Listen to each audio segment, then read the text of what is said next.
has already been cleared. Now, there's a second building which the debris are being collected because there was a demolition exercise there last night. So they are still on the site clearing the debris here. Ryan, many thanks for your time. Thomas Khan is our Central Regional Correspondent. He has been bringing us all the details as regards to the collapse of a building at Kotokraba in Cape Coast. Well, in more news this afternoon, the U.S. bombs 3 major nuclear sites in Iran, bringing the country directly into the Israel-Iran conflict. U.S. President Donald Trump says the strikes totally obliterated Iran's nuclear enrichment facilities and tells Tehran to make peace or face far greater attacks in future. Thank you very much. A short time ago, the U.S. military carried out massive precision strikes on the 3 key nuclear facilities in the Iranian regime: Fordow, Natanz, and Esfahan. Everybody heard those names for years as they built this horribly destructive enterprise. Our objective was the destruction of Iran's nuclear enrichment capacity and a stop to the nuclear threat posed by the world's #1 state sponsor of terror. Tonight, I can report to the world that the strikes were a spectacular military success. Iran's key nuclear enrichment facilities have been completely and totally obliterated. Iran, the bully of the Middle East, must now make peace. If they do not, future attacks will be far greater and a lot easier.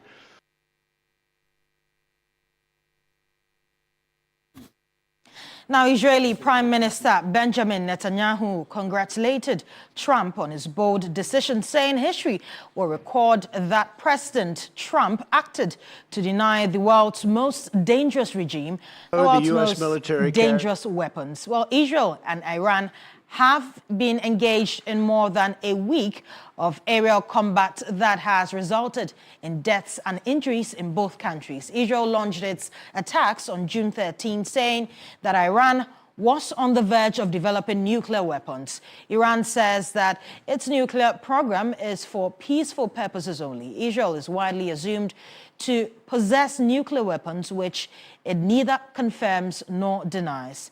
Diplomatic efforts by Western nations to stop the hostilities have so far failed. UN Secretary General Antonio Guterres called the U.S. strikes a dangerous escalation in a region already on the edge and a direct threat to international peace and security.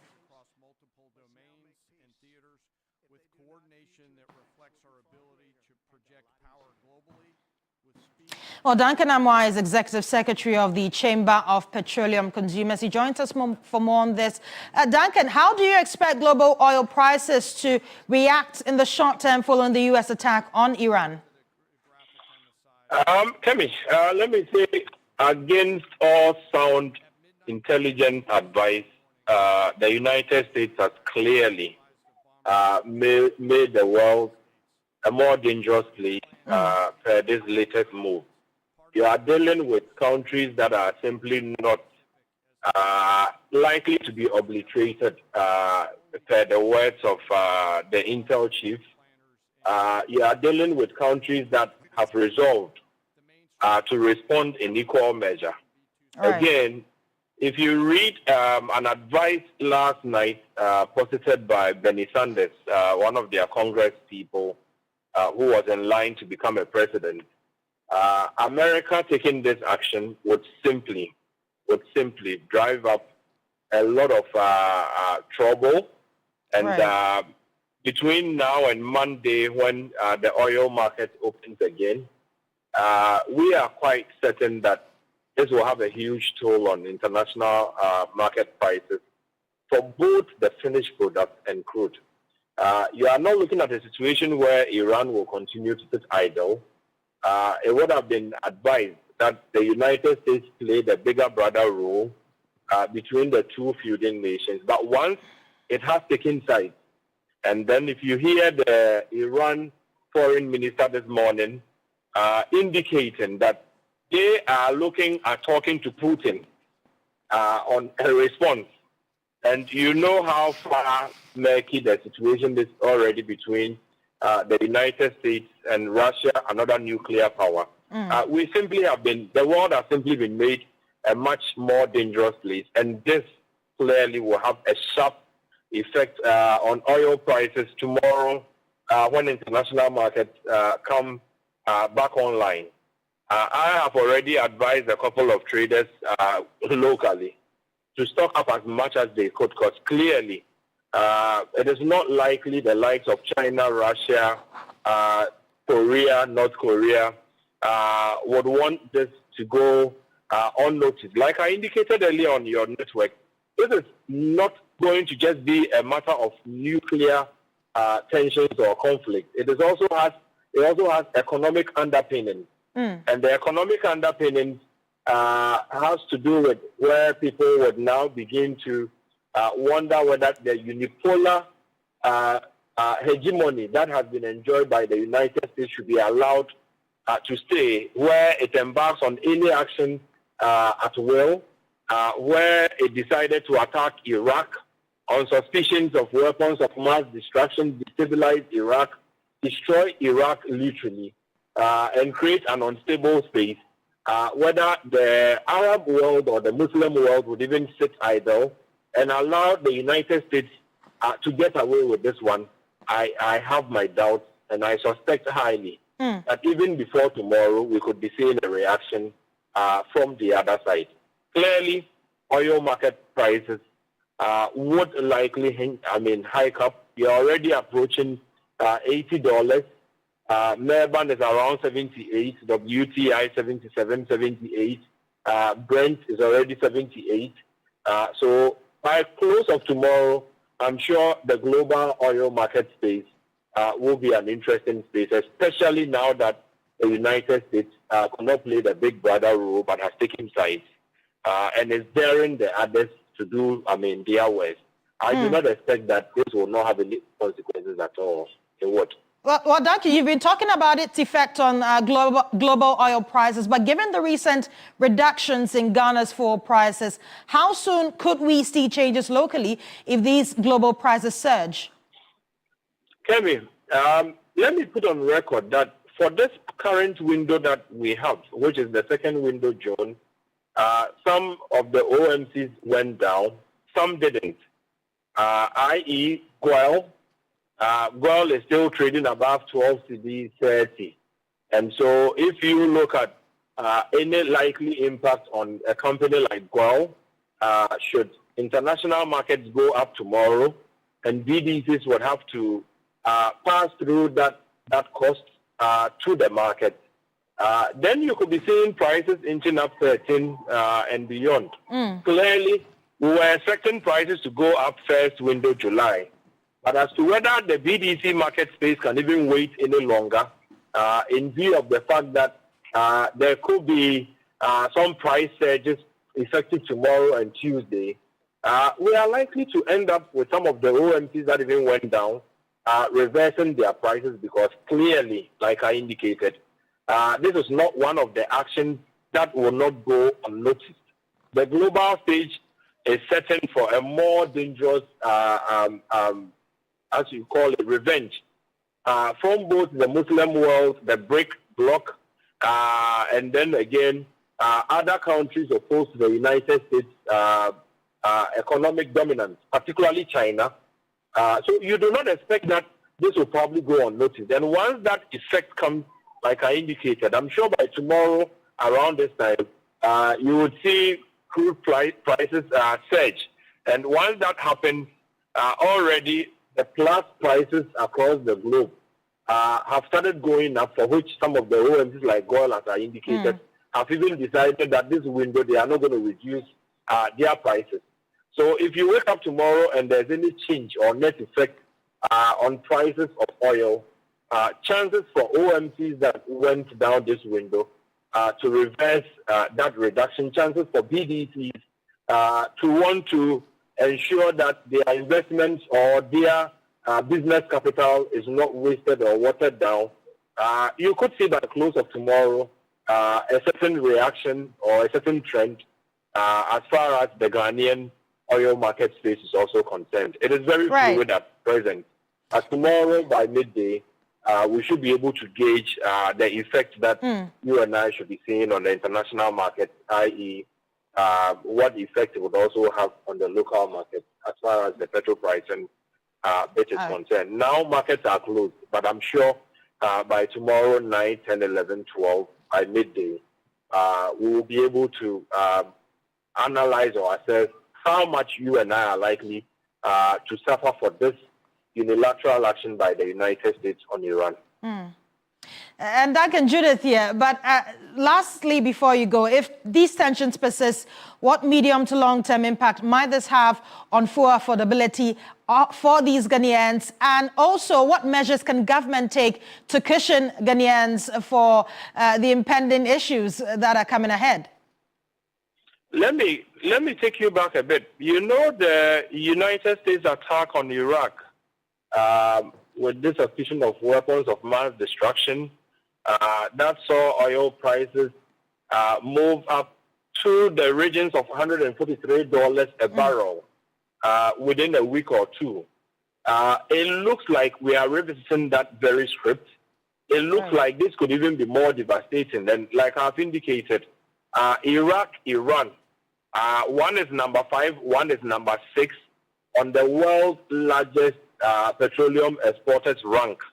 And so if you are taking out Iran at this point, or if Iran is reacting, Iran alone will be contributing over 4% of global oil supply.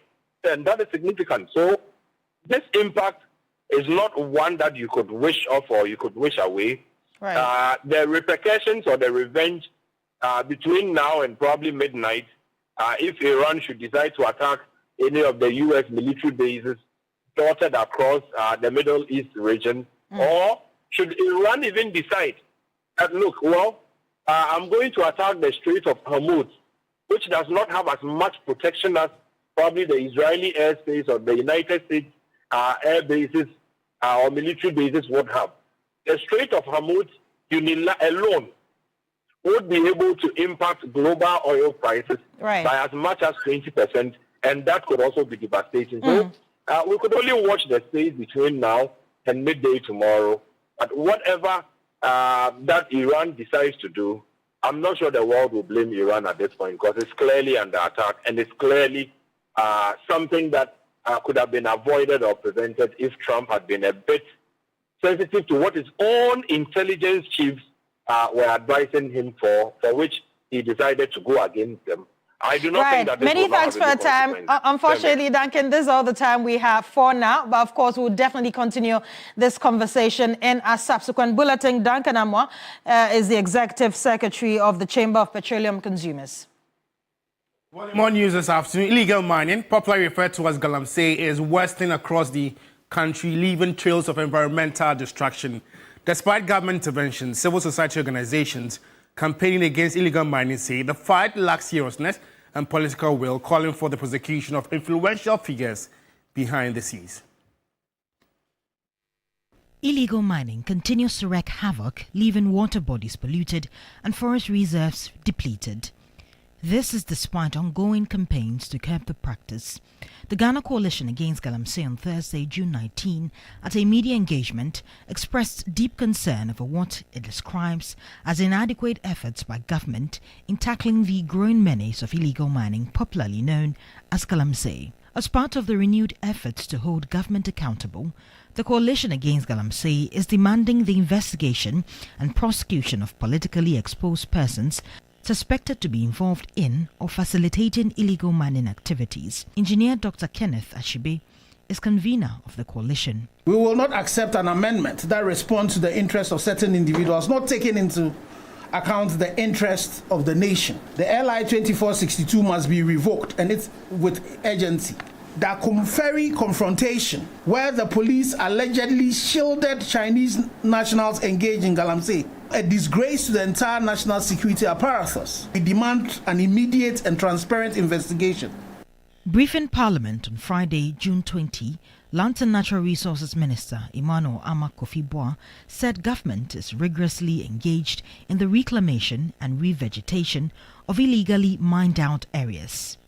The following forest reserves, which were red zones, have been reclaimed: Gemira and Gemira Extension, Afao Hills Forest Reserve, Tano Anwea Forest Reserve, Ofin Shelter Belt Forest Reserve, Ahwiansu East Forest Reserve, Ahwiansu South Forest Reserve, Subri Forest Reserve, and Asinayo Forest Reserve. The Ministry and the Forest Commission were able to recover these reserves through a collaborative effort with the Ghana Armed Forces and the Ghana Police.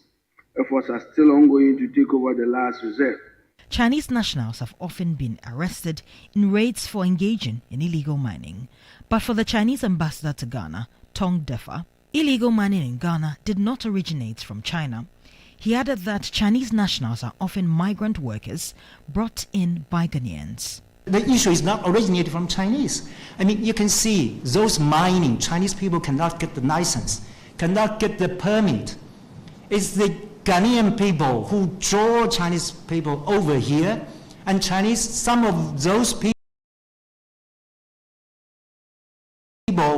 who are even caught red-handed, even though they are caught red-handed. They're just like migrant workers to come here to make a living. Speaking on the key points, CEO of the Shippers Authority, Professor Ransford Jampu, said that despite ongoing efforts to resolve Galamsey, the menace keeps festering.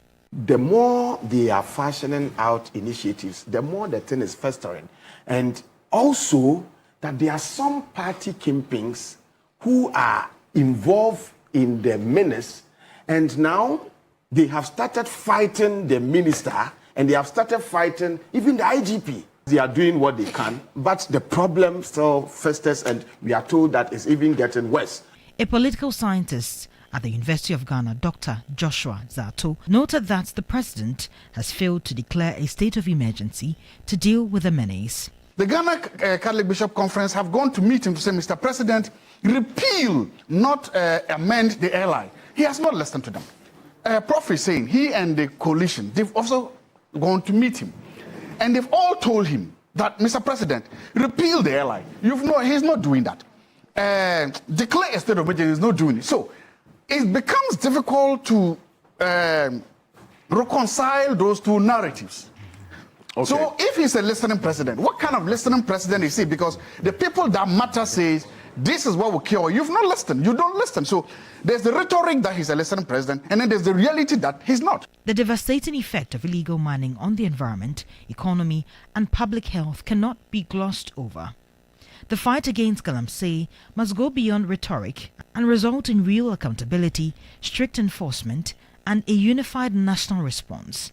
Only then can we as a country secure our national resources in safeguarding the future for the next generation. Now, Executive Director of the African Center for Parliamentary Affairs, ASEPA, Dr. Rashid Rahman, has called for the reconstitution of the Privileges Committee with non-parliamentary members. This, he said, is intended to check legislators who misconduct themselves to be properly sanctioned by an independent body following recent acts of indiscipline in Parliament.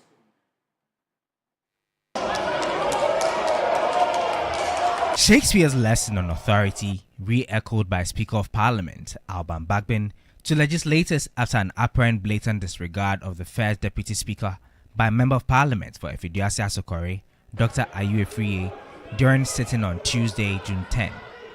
The MP sought to make a statement regarding the ongoing nurses' strike, although it had not been approved as part of the agenda.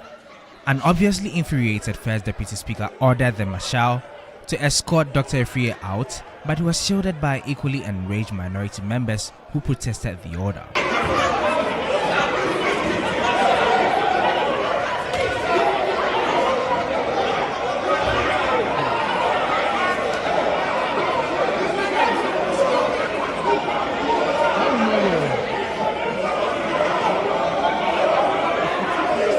Proceedings came to a halt without the Marshal executing the order.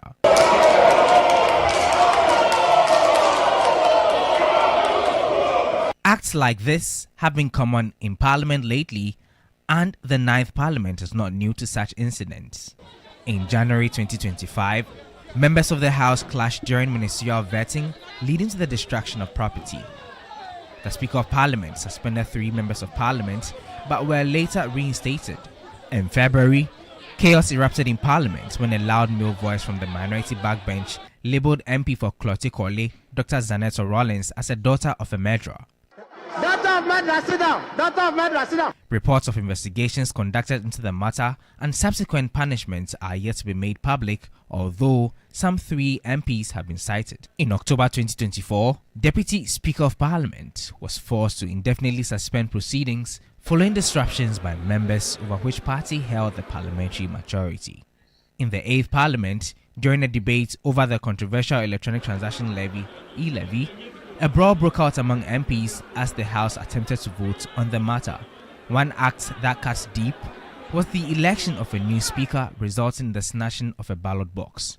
Executive Director of the African Center for Parliamentary Affairs, Dr. Rashid Rahman, says the failure of the House of Legislature to instill discipline and hold themselves to adhere to the rules is degrading the House. Perhaps we are at a point where we might need to start thinking about, maybe a committee like this, taken out of Parliament and given to eminent Ghanaians, so that, when things like this happen, from absenteeism to misconduct and violation of all the immunities and privileges that they have, then we don't leave it in their own hands. He, however, avers that some rules will have to be amended to improve democracy in the country. We need to allow or begin to think about a situation where, urgent questions, for instance, don't necessarily have to be admitted before a member can rise on the floor and make a statement. Because if there's a crisis in our country and members want to express their views, the rules say the question or the statement has to be admitted before you can do that. For me, it stifles democratic discourse. Clearly, Parliament has an onerous responsibility, and the time to abide by the words of their oath is now. Lord Irasari, TV3 News, Accra. Well, away from Parliament, let's delve into education. A critical shortage of basic infrastructure is impacting teaching and learning at the Ekumfi Amayal Senior High School. And clearly, this will impact teaching and learning in the school in the Western region.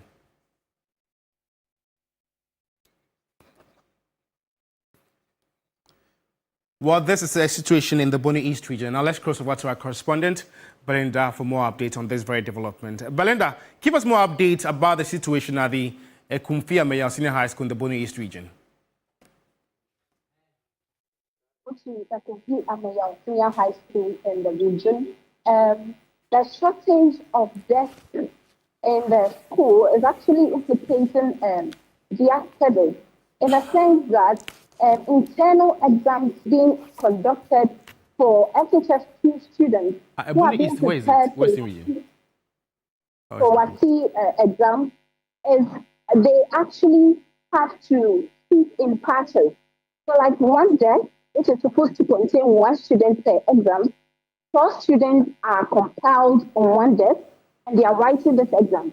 Now the question is, if these students are supposed to be writing their WASI next year and they are being prepared, and this is the kind of exam they are writing in their schools, which is to prepare them for the WASI, then it's actually questionable. And even after writing the exam, and they go to their dormitories where they are supposed to relax, to cool off, their bed frames are not enough.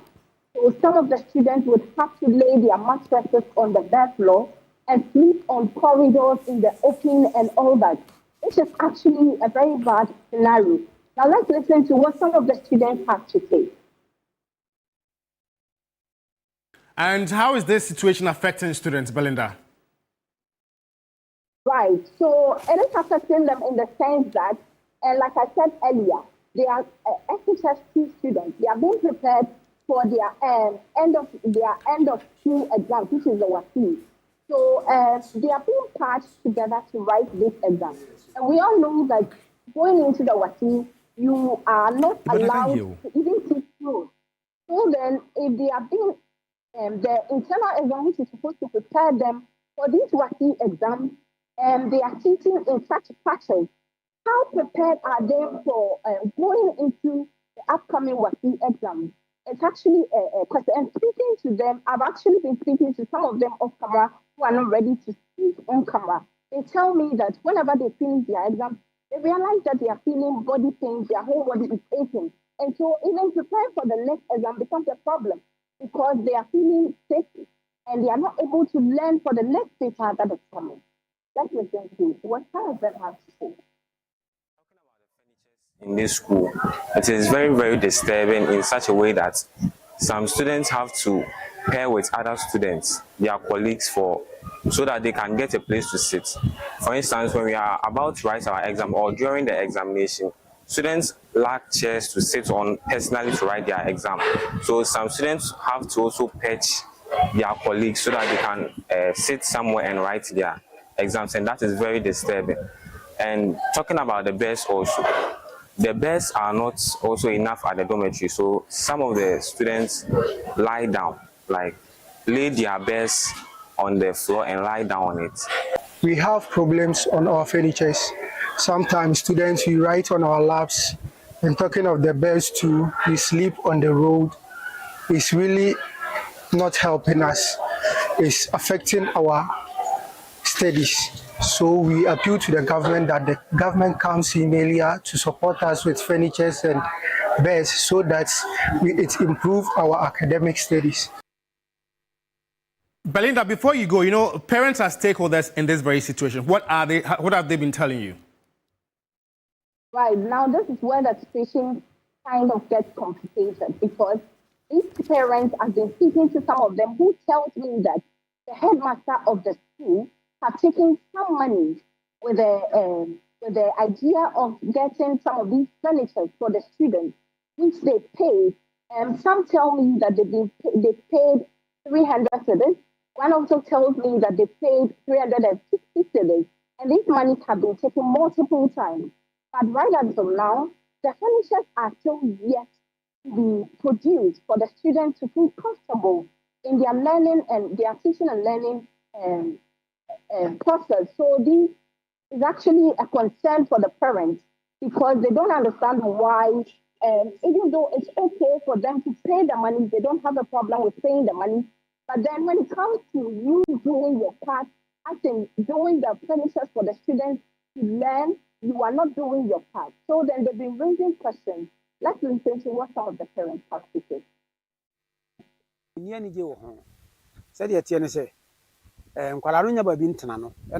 We're there when the headmaster informed us that the furnitures are not enough, and so parents should contribute some monies to help do some of the furnitures for the students. We're all asked to pay 300 cedis, but up till now, these furnitures are yet to even come. These monies have been taken multiple times, but we are yet to see any outcome of the monies that have been taken. This will have a lot of negative effect on the students because this is a situation where one student is supposed to sit per desk, but here is the situation where 4 students are sitting per desk.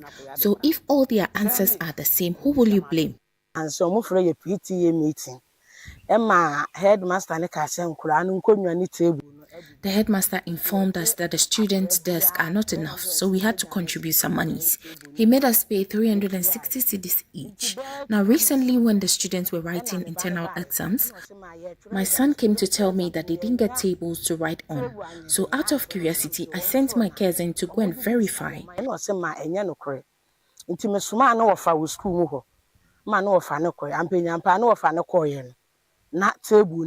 Getting into the school, he realized it was actually true that the student didn't have enough tables to write on.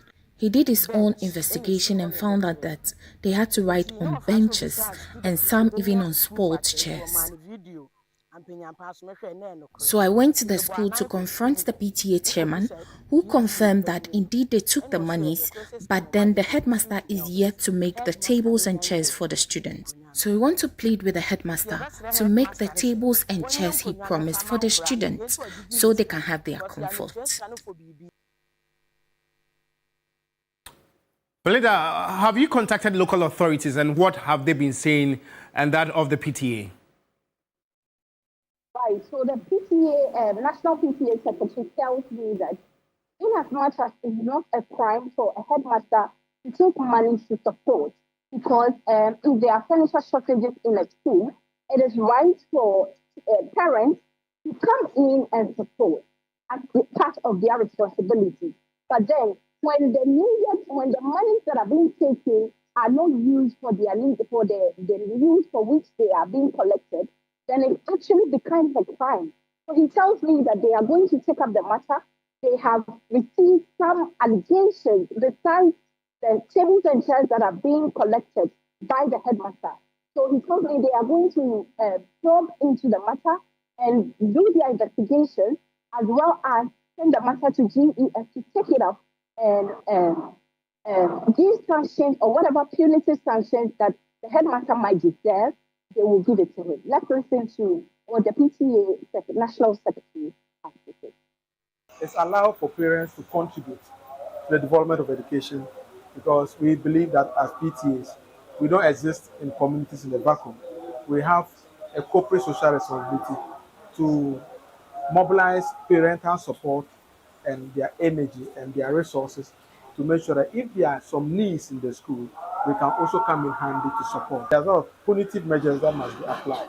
First of all, it must be established that monies have been collected for an intended purpose, and we must know how much is involved, and to find out who took custody of the money and why those funds were not used for the intended purpose.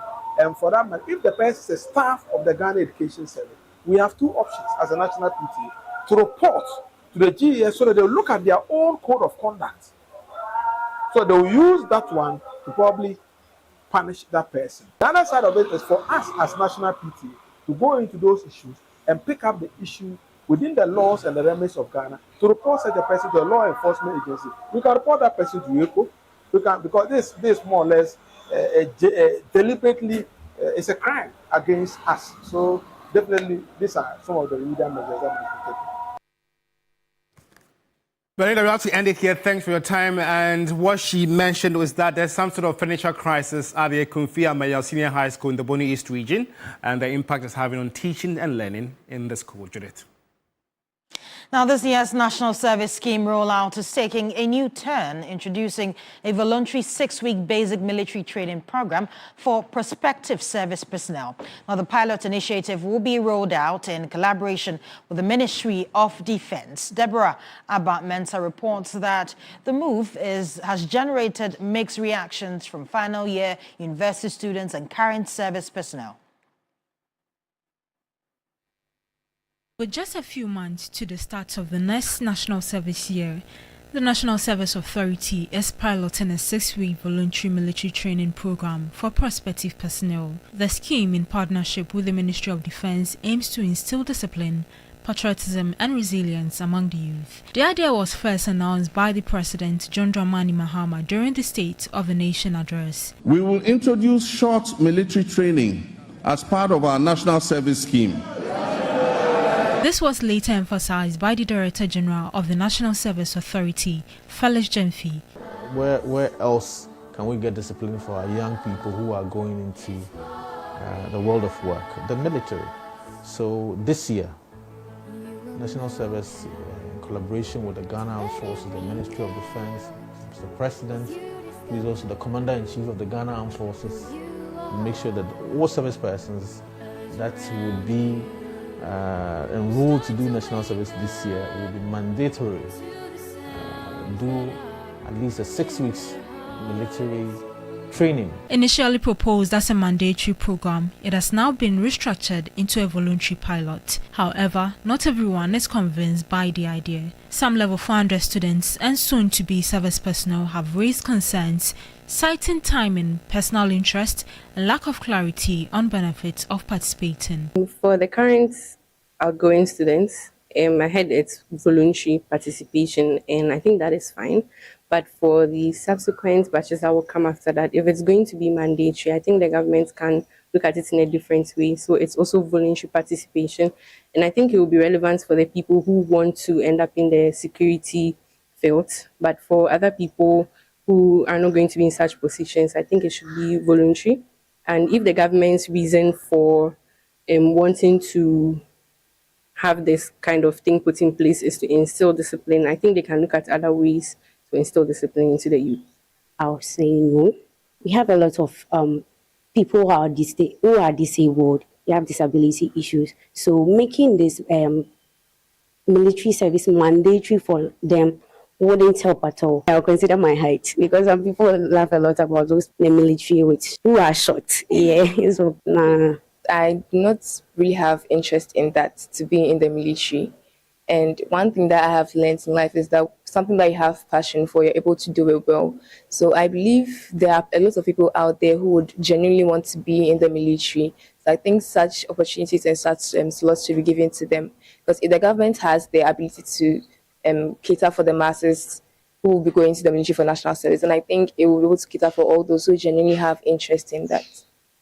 Personally, I think I don't have the physical stamina to be involved in such a thing, and also it's not really something that I've ever seen myself in. But others, particularly those already undergoing their national service, say they wish such opportunity had been available earlier. I would have 100% given it my all. I would have volunteered for the program, because I feel it would actually help me as a human being in the society, make valuable contribution in the society. Authorities say the pilot program is also expected to help build civic responsibility and enhance youth involvement in national security, especially amid growing security threats in sub-region. As the debate continues, the National Service Authority says participation is entirely voluntary, and feedback from this pilot will shape the future of the program. For now,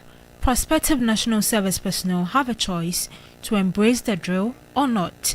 What remains to be seen is how many will sign up. You're watching Weekend Central, the first bulletin for today, Sunday, June 22. We're going for a quick commercial break. We'll be back with more news. Stay with us.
Welcome back. You're still watching Weekend Central. Now, Henrietta was just 12 years old when she got her first period, a milestone many young girls are navigating today. Early menarche, when girls start menstruating, early as 8 or 9 years, is becoming increasingly common in Ghana. My colleague Sarah Penkro reports on how parents and young girls are navigating this reality. Early menarche is the first menstruation of a young girl at a younger age than the average of 13 years. Studies have shown that some girls in Ghana experience their first period as early as 9 years, while others may not experience it until 16 years old. While the average age of first menstruation varies globally, girls starting their periods from 8 years old is unusually early, and the trend appears common here in Ghana. Henrietta Ankra had her first period at the age of 12. She had no idea what was happening to her body. When I wake up from the bed, and I told my mother that my pants has been spoiled. It feels like your stomach will pain you, but it is not your stomach, it's your abdomen. So my mother gave me some para or something, then I will take it, then I will sleep. Henrietta had her mother to guide her. She told me that now I'm a lady, I can born. So I should not have any sex with a man. Her mother, though worried when it happened, had some consolation.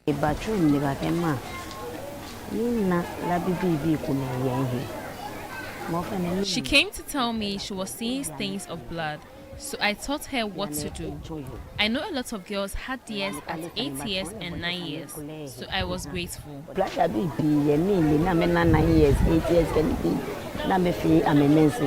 It is no secret that girls who experience early menstruation are more likely to engage in early sexual activity, increasing their risk of teenage pregnancy, induced abortion, obstructed labor, and maternal mortality. So, her mother was watchful over her daughter. I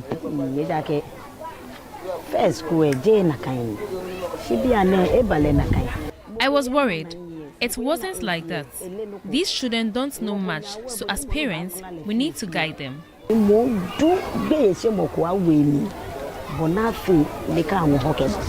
Henrietta's parents are not the only ones battling such a dilemma.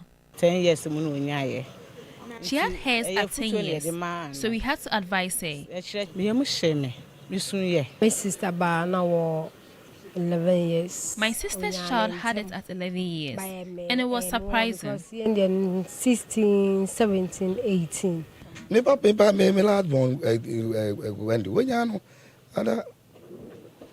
My last born had hers at 10 years. Times have really changed. First, we be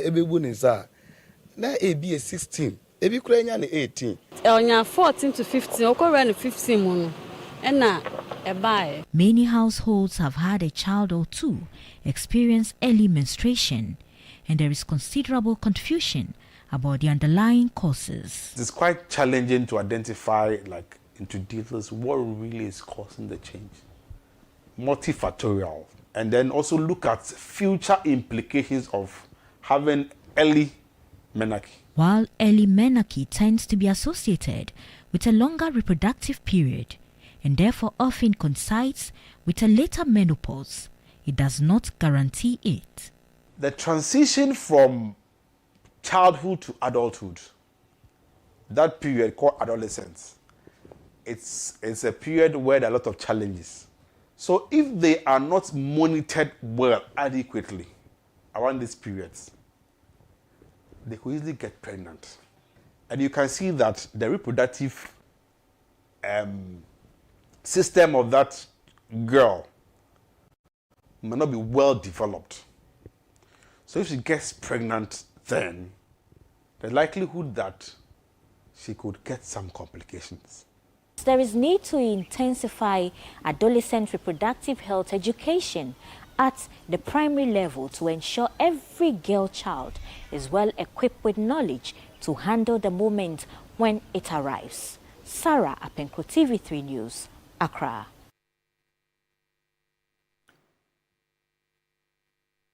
Well, let's still stay on health, as cervical cancer remains one of the biggest threats to women's health in Ghana. But that could soon change. The country has just received its first batch of HPV vaccines, setting the stage for a major nationwide campaign to protect girls against the deadly disease. Safo Abuahene has the rest of the story.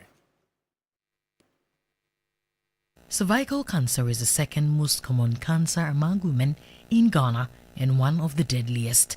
In 2020, an estimated 1,700 deaths occurred, with nearly 2,800 new cases recorded.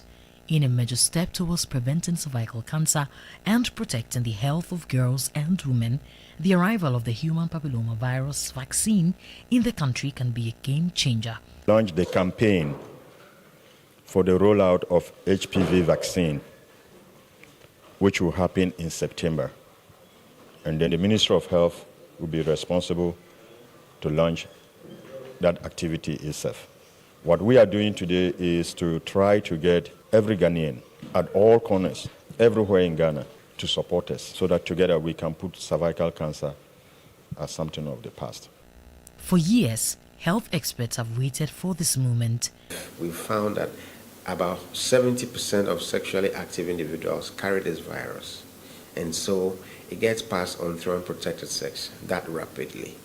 So the news of this vaccine, it's more than welcome. We as a society are very delighted that the talk is now materializing into action. The only caution and concern we have is sustainability. We have the hope that in the future we can even extend this to boys. As the service leading this charge, the Ghana Health Service has rolled out a plan for the vaccine enrollment. Thousands of girls aged 9 to 14 will be vaccinated in schools and communities across the country.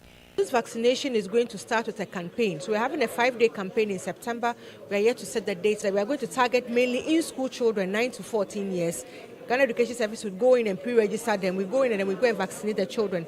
After that, we are intending to have a period of catch-up where 9 to 14 years again, you can still take the vaccine, but this will be done in the public facilities that offer the general immunization services. We have received 2 tranches of vaccine. We're expecting 5. By the end of this month, we should have received it all. We are starting with the women. As time goes along, we have plans to expand to make it, in quote, gender neutral, so boys and girls. To reach these girls, the Ghana Health Service is teaming up with the Ghana Education Service, taking the campaign straight into classrooms. We are going to do intensive education in the schools using our teachers, using our district offices, and then the children themselves. We are going to work in collaboration with Ghana Health Service to develop SBCC materials that will be used in the education of the children as well. We will also collaborate with the Ghana Health Service in the form of supporting the teams that will be visiting the schools. Our PTAs will be duly informed, and we are going to make ourselves available. UNICEF, which facilitated the arrival of the first tranche, is hopeful the initiative will close the health gap for girls. Ghana has struck a significant milestone with the first batch of 2.5 million HPV vaccines that are expected to be used for immunization campaign, giving opportunity for these young girls, 9 to 14 years, to have access to this vaccine is a way to help these young girls from acquiring cervical cancer. For many girls, this vaccine is more than just medicine. It is protection. Protection from a disease that has claimed far too many lives too soon. As Ghana prepares to roll out the HPV vaccination campaign, the message is clear. Prevention is possible, and every girl deserves that chance. Safo Abuahene, TV3 News, Accra. Certainly, a milestone has been chalked in Ghana's health sector. It can only get better with time. And that's how we end today's edition of Weekend Central. It came to you live from the news app here at Adisa Wikanda. You can get more news when you log on to our website, s3news.com. My name is Josh Queening. And I'm Judith Brown. Thanks once again for watching us. We have hot issues at 2 p.m. today, so please stay tuned to TV3. Bye-bye. Bye.